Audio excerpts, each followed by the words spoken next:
Hello and welcome back to Patrons Golf. This week we have the RBC Canadian Open. We are 1 week away from the US Open at Shinnecock, so very exciting times. This is an interesting week. Having lived in Toronto for about 5 years previously, it's actually a tournament I've been to quite a number of times. Ontario, which is where Toronto is located. There's a number of beautiful, beautiful courses around there where this has been played before. This week we are at TPC Toronto at Osprey Valley. It's in a small town called Caledon, Ontario. It's kind of north-ish from Toronto, maybe about 40, 50 miles. It's the second time it's been hosted here.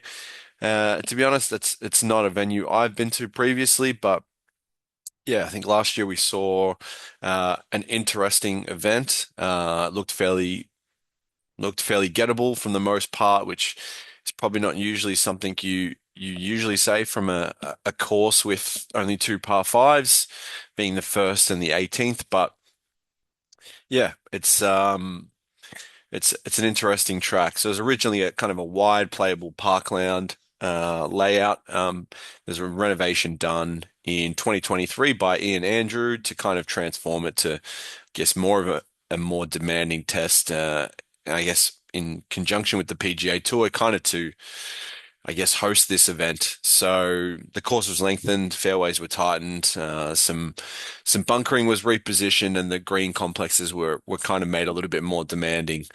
I think that probably hasn't done a massive amount of damage based on what we saw last year. The greens and regulation here is performs above PGA Tour average, but I guess it does make things a little bit more complex, especially with the fact that there's only two par fives. We've got a number of long par fours to deal with, and we've got some pretty ugly looking weather at this point. There are thunderstorms on the Wednesday for the practice rounds, which is today technically, and it doesn't really seem like it's going to be beautiful weather out in Toronto this week. So little bit interesting. So TPC Toronto last year, probably one of the more gettable venues on tour. So we see here performed almost 1.5 strokes under par. So look, I mean, guys are probably gonna get to that around that minus 18, minus 20 mark to win, and it's certainly going to be a probably an interesting week. We've got a pretty good field. A few notable players. We've got Colin Morikawa coming back, Matt Fitzpatrick, Tommy Fleetwood, who was really close last week, Brooks Koepka, Justin Rose, and Victor Hovland, who was a little bit of a surprise omission from the Memorial last week, which I think disappointed quite a few people based on his course fit there. But yeah, the so yeah, TPC Toronto. It's a little bit of a different challenge with the renovation. Uh, Players kind of see, I guess, a little bit of a two different approach buckets. We've got 50 to 100, 100 to 150, and 200 to 250 yards, all playing above the PGA Tour average. I think it's if you're profiling things like certainly how I've done it. I've gone and had a look at the 200 to 250 more so than those other ones, purely based on the fact that there's about 25% of the approach shots that are going to be 200 and above. And I think where I want to kind of see the guys who perform a little bit better from in that aspect. Course success. There's only been one previous tour event in which we can actually go have a look at the results here and see kind of what who performed well and how they performed. So Ryan Fox won from Sam Burns in I think it was a four-hole playoff in the end. Kevin Yu, Cameron Young, 16 under, Matt McCarthy at 16 under as well, and Matteo Manacero, there's a name. Uh, I mean, initially what you see from the front is from the top two, especially the guys in the playoff, is uh, Ryan Fox with 7.5 strokes gained on approach. Sam Burns 4.5. That's both massive. And the top five guys really did some damage on the greens, which is interesting. As that's not really something I've looked into too much. I've kind of sort of focused on tee to green sort of stuff this week. I think guys are going to hit these greens quite a lot, especially if we do have a significant amount of rain. Uh, I'm not really kind of focusing too much on the putting aspect and looking for the pure putters. I think you're gonna see a week where guys who are not your typical, A grade putters still find a way to have a week here.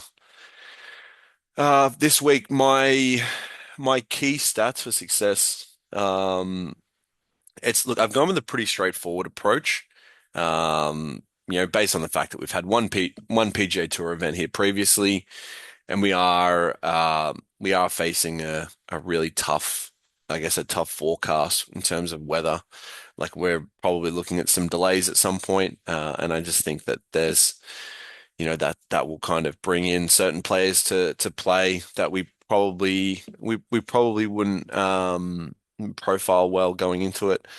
So for me, the top five that I'm kind of looking at is strokes gained off the tee, strokes gained tee to green, strokes gained approach, par five scoring. I think that's going to be super important this week with the two par fives.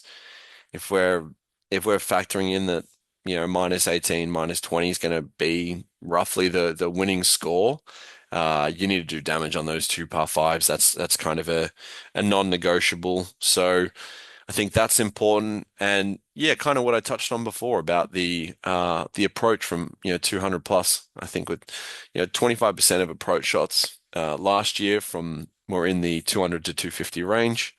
I do want some aspects of my modeling to kind of look after that and see what some of the better players in that range are. But yeah, to be honest, I'm really looking at guys kind of in recent rounds, tee to green, off the tee. Um, Driver accuracy is probably one thing that I would probably be looking at. But yeah, basically, I'm not uh, I'm not making it too expansive here. I think without the course history, I'm just looking for guys in good form and trying to find a little bit of value, which I'll get into shortly. Look at the outright market here. This is a very interesting group. I think I think there are a lot of people early in the season betting Christoph Reiten. I can never pronounce that correctly. Uh, pr- Betting him early in the season, and I guess was probably kind of hoping that his win came in maybe a little bit later into the season than it did because all of the value in his betting markets now are clearly completely gone. Uh, Most books he's next to the likes of Wyndham Clark, who's questionably been the probably one of the better players on tour over the last month, and guys like Morikawa, Bobby Mack, and Nikolai Højgaard, all these guys, even Aaron Rai, just won the PGA Championship, and yeah, we find ourselves uh with Reeton floating above or around these guys. Uh, Looking at the top of the market, I'm not super interested in any of the top three guys. I know Sam Burns has been in a playoff and I guess had success here in the one time it's been played at this course, but I think I saw someone tweet a stat. I can't remember who it was, but I think someone said something like Sam Burns' last top fives, uh, the last three, one of them was actually at this event. So he was in contention last week, and like he's a great putter, but I don't know. I kind of there was an earlier episode where I did a profile on him, and I don't really find myself betting him too much. I'm not really interested in him at that price. Tommy Fleetwood, look, I think is a deserving favorite. I thought for the most part on Sunday, the Memorial, he was going to be the one to win, and Matty Fitz has probably been the best player on tour this year for a lot of people. So I think those two are deserving to be at the top of the market, but probably not getting much betting interest from me this week. I think where I do start to get interested in this market is actually around the 40 range. There's a lot of guys here who I think profile really well, and for the model that I've done, which I will actually outline. I don't usually go through and just explain the weightings and stuff, but I will do that this week. There's quite a lot of guys in this range that are fairly interesting to me.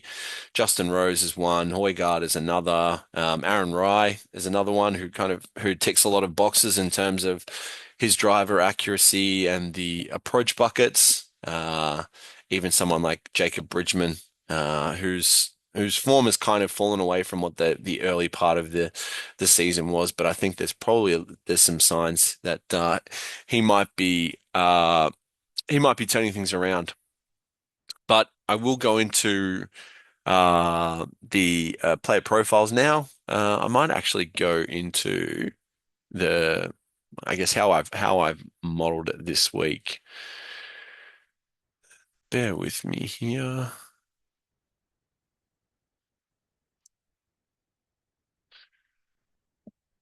So this week, why does that not show up? This is probably horrific viewing right now. Okay, so for this week, so I use BetSpert Golf for a lot of things. I think this is an amazing website. I would love for patrons golf to get to a spot where we can do this kind of thing. Probably outside of the scope at the moment, but I've gone 30% for strokes gained approach. I've gone 20 for tee to green strokes gained. I've gone 15 for off the tee. I've gone 10% for strokes gained par five. And overall, I've gone for the overall approach from 200 to 250. I've gone 10%, and then another one for another small amount to round that out around those long approach shots.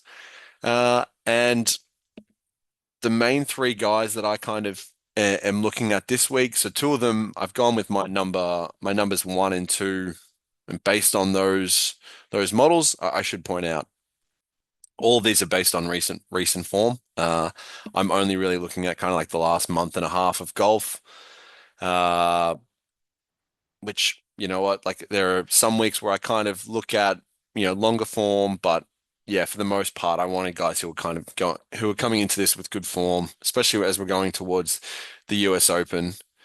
The first guy we have here, this is a number one in my based on that model is Brooks Koepka. I think this is a guy who's, I mean, if his putter is on, I think everyone is pretty aware of the fact that he would have won by now. Um, his ball striking, his everything tee to green has been, exceptional. It's just the putter that's kind of let him down. He's made a couple of changes on that front, as we kind of see driving distance, good approach, elite around the green, good. It's really just the putting that's kind of uh, that's kind of pulling him away. So if we look at the 200 yards year to date, you know, he's he's performing closer than the PGA Tour in terms of proximity. He's gaining strokes per shot, and I think this is a really good week for him. The next guy I have is someone I actually profiled last week, Alex Fitz. Had an absolutely unbelievable Sunday at Muirfield. To be honest, actually cashed a couple of top finisher bets for me with that. So look, I was absolutely thrilled with that. But yeah, in what was a pretty lean betting week in terms of, the guys that I profiled who were kind of not really in it. Uh, Alex Fitz is just kind of continues his run, to be honest. And I think one of the things that we're seeing from him is that he is just solid in every aspect of his game. His long irons are great. His driver stuff is really good. I think he probably doesn't have the length off the tee, but he's accurate, and I think that's one of the things I love about him is his approach game's great. His putting's probably the weakest part of his game, but I think this is another absolutely great fit for him. And yeah, look, a lot different in terms of the price that he was last week. I think I profiled him when I profiled him last week. He was like in the 160s, which is, like where you're now getting him in the betting market, kind of in that 40 range. And look, I think that's still a really good price, and we kind of see here, it's similar to Brooks, from that 200 yards out. He's almost 5 feet closer in terms of proximity, and I love that. I think there's so much to like about his game. The narrative that his brother won him his card, that's completely gone, and rightly so. If we look at his, um, since his first month on the PGA Tour, we've got a T9 at the Cadillac, outright fourth at the Truist. PGA Championship was a bit of a wash, but when I spoke about that last week, I was happy to look away from that because there's so many players who struggled with aerodynamic and that makeup. And it's also I think it was his second major.